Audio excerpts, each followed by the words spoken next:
Selamat malam Bapak, perkenalkan nama lengkap saya Laurentius Brindis latar lalu.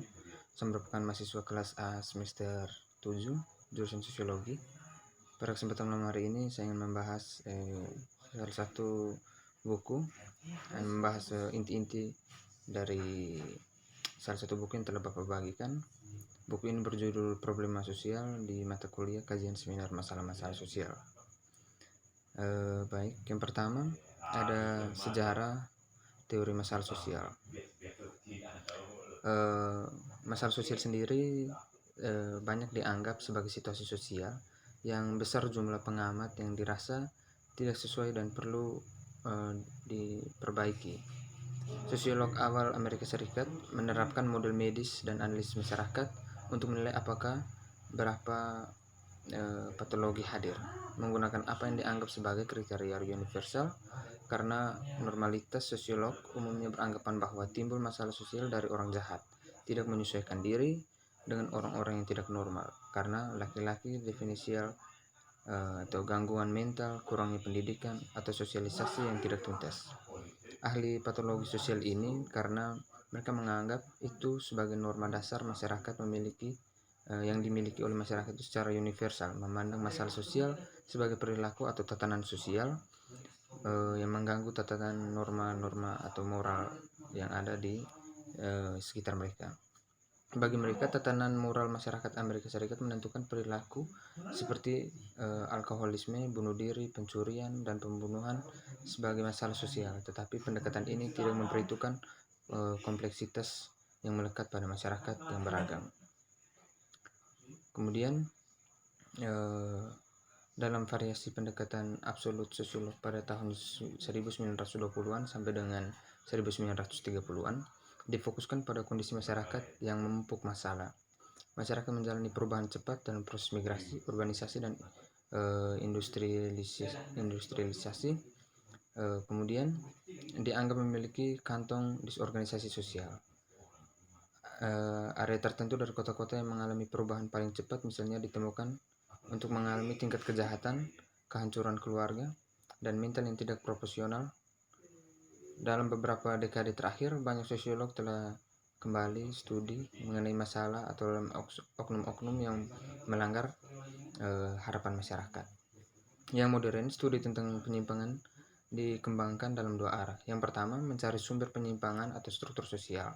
Sosiolog melihat penyimpangan sebagai akibat dari konflik antara tujuan masyarakat yang ditentukan secara budaya atau seperti sukses dan hambatan untuk mendapatkan apa yang dihadapi beberapa kelompok orang. Itu lainnya yang relatif baru berfokus pada peran masyarakat dan menciptakan dan mempertahankan penyimpangan melalui pelabelan orang-orang yang dipandang tidak normal. Reaksi masyarakat dipandang sebagai kunci dalam menentukan apa masalah sosial itu dan siapa yang menyimpang. Kemudian menuju definisi masalah sosial, ada realitas objektif dari masalah sosial. Ada kondisi dalam masyarakat seperti kemiskinan dan rasisme institusional yang menyebabkan penderitaan materi dan psikis mencari segmen tertentu dari populasi. Ada fenomena sosiokultural yang mencegah sejumlah besar peserta sosial berkembang dan menggunakan potensi penuh mereka. Ada perbedaan antara apa sebuah negara seperti yang seharusnya diperjuangkan oleh Amerika Serikat. Pendekatan normatif mengasumsikan bahwa beberapa jenis tindakan cenderung dianggap merusak konteks apapun. Karena itu, salah satu tujuan buku ini adalah untuk mengidentifikasi, mendeskripsikan, dan menjelaskan situasi yang ada masalah sosial objektif. Namun, ada beberapa bahaya dalam mendefinisikan masalah sosial secara objektif. Yang paling jelas adalah subjektivitas selalu ada. Untuk mendefinisikan fenomena bukan karena masalah menyiaratkan bahwa itu kurang dari beberapa standar, tetapi standar yang digunakan akankah standar masyarakat itu mencukupi. Dalam masyarakat majemuk seperti itu, seperti di Amerika Serikat, tidak ada seperangkat pedoman yang seragam. Berbagai jenis problem sosial buku ini membahas dua jenis utama dalam masalah sosial. Yang pertama, tindakan dan kondisi yang melanggar norma dan nilai dalam masyarakat, dan yang kedua ada kondisi yang ditimbulkan oleh masyarakat yang menyebabkan penderitaan psikis dan materi untuk setiap segmen penduduk. Kemudian kita berangkat ke materi yang berikut, ada pelanggaran norma. Para sosiolog berminat dalam ketidaksesuaian antara standar sosial dan realitas karena beberapa alasan. Pertama, pendekatan tradisional mengarahkan perhatian kepada kegagalan masyarakat, para penjahat yang sakit mental, yang putus sekolah dan miskin. Para sosiolog memiliki banyak wawasan yang menjelaskan proses yang melaluinya individual mengalami tekanan yang berbeda-beda untuk terlibat dalam bentuk-bentuk perilaku menyimpang. Tentu karena lokasi mereka dalam struktur sosial atau kelas sosial, dalam bentuk kependudukan, usia, ras, dan peranan, dan dalam ruang atau daerah, ukuran masyarakat, atau jenis lingkungan. Sebuah asumsi yang membimbing pendidikan kami di sini bagaimanapun adalah bahwa pelanggar norma adalah gejala masalah sosial, bukan penyakit itu sendiri.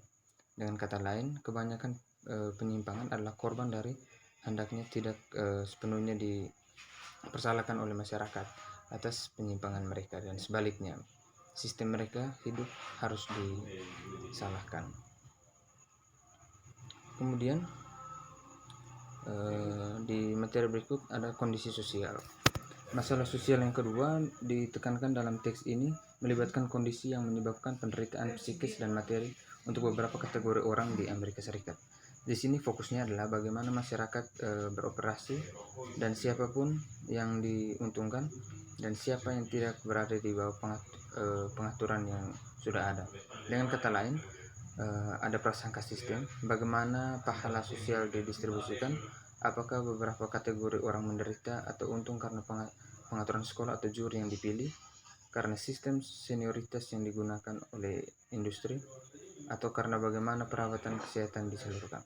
Pertanyaan-pertanyaan ini mengalihkan perhatian dari individu yang melanggar norma dan terhadap institusi masyarakat sebagai generator masalah sosial. Problem sosial jenis ini mengakibatkan penderitaan batin dan materi.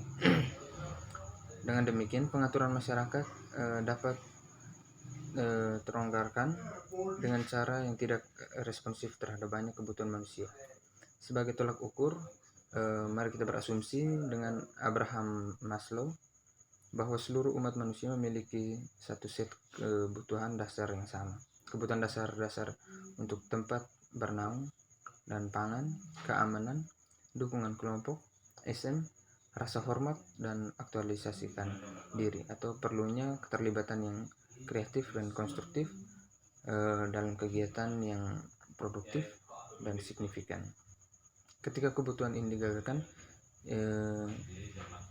individu akan penyederhanaan konkret dalam masalah OOS. Kemudian ada masalah sosial dalam sudut pandang global. Yayasan Kesejahteraan menyatakan campuran kapitalisme dan sosialisme negara-negara di Eropa Barat, Skandinavia, dan Kanada memiliki kebijakan kesejahteraan yang murah hati bagi warga negara mereka. Tentunya jauh lebih murah daripada yang tersedia di Amerika Serikat. Uraian di sini adalah umum yang mencirikan semua bangsa sehingga hingga taraf tertentu, meskipun terdapat variasi di antara mereka. Bangsa-bangsa ini adalah kapitalis, mengizinkan properti pribadi dan usaha pribadi untuk dalam tingkat yang jauh lebih besar daripada Amerika Serikat. Bangsa-bangsa ini memiliki perusahaan milik umum dan beberapa negara nasionalisasi industri, biasanya transportasi, sumber daya mineral, dan utilitas yang paling penting. Kemudian tapi sebagai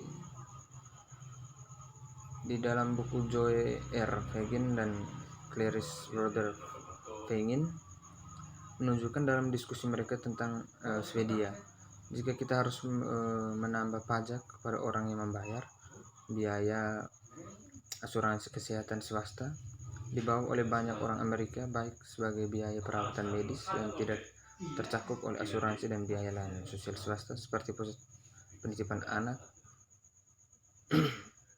atau pajak negara kesejahteraan sosial. Banyak dari apa yang mereka bayar melalui sistem pajak yang dibeli oleh orang Amerika Serikat, jika mereka bisa mendapatkannya sama sekali dari pengusaha swasta, mereka seringkali mendapatkan perawatan kesehatan yang kurang memadai, perawatan anak dan layanan lainnya sebagai hasilnya. Kemudian kita berangkat ke materi berikut mengenai masalah kasus dan kebijakan sosial. Perbedaan politik, sosial, ekonomi pada masyarakat tidak muncul begitu saja dari peristiwa, acak dan pilihan tanpa tujuan. Yang kuat dalam kebijakan kerajinan masyarakat untuk mencapai tujuan tertentu dalam konteks peristiwa sejarah, kendala anggaran, berbicara tentang ketidaksetaraan. Claude Fisher dan rekan-rekannya dari Fakultas Sosiologi University of California, Berkeley mengatakan, jawaban atas pertanyaan mengapa masyarakat bervariasi dalam struktur imbalan mereka lebih politis. Dalam dukungan yang signifikan, masyarakat memilih tinggi dan luasnya tangga mereka dengan melonggarkan pasar atau memproklamasikan kembali pasar-pasar, dengan menyediakan layanan kepada semua warga yang menjata mereka menurut pendapatan, dengan mensubsidikan beberapa kelompok lebih banyak daripada yang lain. Masyarakat memulai politik membangun tangga mereka untuk memastikan kendala historis dan eksternal menyangkut kebebasan penuh tindakan, tetapi kebebasan substansial tindakan tetap masuk dalam demokrasi. Ini berarti bahwa ketimpangan yang dimiliki oleh orang Amerika adalah dalam ukuran yang signifikan hasil historis dari pilihan kebijakan Amerika atau setidaknya wakil Amerika. Kemudian ada kebijakan sosial, adalah tentang desain atau tentang menetapkan tujuan dan menentukan sarana untuk mencapai mereka. Apakah kita ingin melakukan regulate dan melindungi yang lebih? Negara-negara maju atau seharusnya kita mengurangi? Harusnya kita menciptakan dan berinvestasi pada kebijakan atau program-program yang melindungi warga kemiskinan, pengangguran, biaya perawatan kesehatan yang tinggi, atau haruskah ekonomi pasar mengatur orang-orang menjadi pemain dan pecundang berdasarkan kemampuan dan upaya mereka? Para pembuat keputusan di Amerika Serikat telah memutuskan untuk mengurangi kesejahteraan negara. Apakah di jalur yang benar? Dapatkah kebijakan-kebijakan yang secara murah hati telah diterapkan diubah untuk mengurangi masalah-masalah sosial di Amerika Serikat? Jika masyarakat dirancang, haruskah Amerika Serikat mengubah rancangannya? Kemudian solusi untuk masalah sosial. Di sini pelajaran dari kebijakan, dari seorang pengangguran hingga pergeseran sosial, dari manufaktur ekonomi layanan atau pengetahuan, dari seorang ibu tunggal dengan anak yang sakit hingga biaya perawatan kesehatan yang tinggi untuk yang tidak diasuransikan, dan dari keluarga tunawisma menjadi keluarga perumahan yang terjangkau. Untuk mengembangkan khayalan sosiologis memerlukan suatu data bahan dari asumsi yang diberikan, taksi asumsi mengenai kehidupan sosial, dan menetapkan jarak kritis. Dengan kata lain, seorang harus bersedia mempertanyakan pengaturan struktural yang membentuk perilaku sosial. Ketika kita memiliki imajinasi ini, kita mulai melihat solusi terhadap masalah-masalah sosial, bukan dalam hal mengubah orang yang bermasalah, tetapi dalam mengubah struktur masyarakat. Struktur sosial sebagai unit pasar analisis, dan ada kecenderungan yang sangat kuat untuk individu, orang awam, polisi, hakim, pembuat hukum, dan ilmuwan sosial untuk menggali masalah sosial dan obat resep dari perspektif individualistis. Misalnya mereka mempersalahkan orang itu sebagai orang miskin tanpa menyinggung tentang penyalahgunaan kekayaan dan sebagainya. Kemudian ada masalah khusus dan kebijakan sosial. Perbedaan politik, sosial, ekonomi pada masyarakat tidak muncul begitu saja dari peristiwa acak dan pilihan tanpa tujuan. Yang kuat dalam kebijakan kerajinan masyarakat untuk mencapai tujuan tertentu dalam konteks peristiwa sejarah, kendala anggaran, berbicara tentang ketidaksetaraan, ini hampir sama dengan materi yang telah dibawakan di atas tadi tentang kebijakan sosial yang merupakan salah satu pemikir dari Claude Fisher dan rekan-rekannya dari University of California Berkeley, menyatakan jawaban atas pertanyaan mengapa masyarakat bervariasi dalam struktur imbalan mereka yang lebih politis. Kemudian ada masalah sosial ekonomi politik.